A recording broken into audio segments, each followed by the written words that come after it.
My topic for today is about antibiotics. Antibiotics are a form of medicine used to treat bacterial infection. However, new bacteria are evolving that are resistant to antibiotics. When someone uses antibiotic, they often contribute in a small way to an increase in the number of bacteria that are resistant to antibiotics. How would an economist classify antibiotic use? Antibiotic is a public good with negative externality.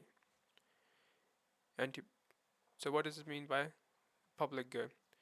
Means that they are not excludable and non-rival in consumption, which means that they provide benefit to third parties when they cure infected people and prevent the spread of infectious disease.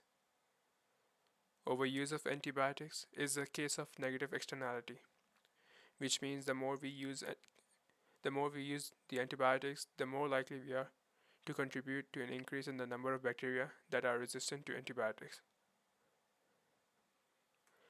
So what are the steps an economist can implement? Well, in an ideal world, the government would monitor and distribute antibiotics efficiently while making new ones. The next best thing is having a nationwide plan on how to handle antibiotics resistance. For example, having department dedicated to manage distribution and find misuse of antibiotics. Improving the surveillance of antibiotic resistant infection.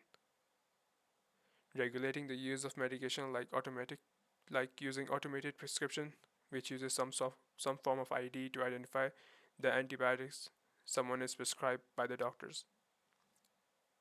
Making information available about antibiotic resistance to the public. Public health officials are concerned with the overuse of antibiotics, which leads to bacteria being resistant to antibiotics. What is the solution to this problem? I think first foremost is raising awareness. Proper way of consuming antibiotics, like completing the antibiotic cycle prescribed by the doctor, talking to patients about preventing infection, for example, using masks when you have cough or cold, only using antibiotics in extreme situation, which would make people less reliant on antibiotics, and reporting antibiotic resistant viruses and infection to the surveillance committee.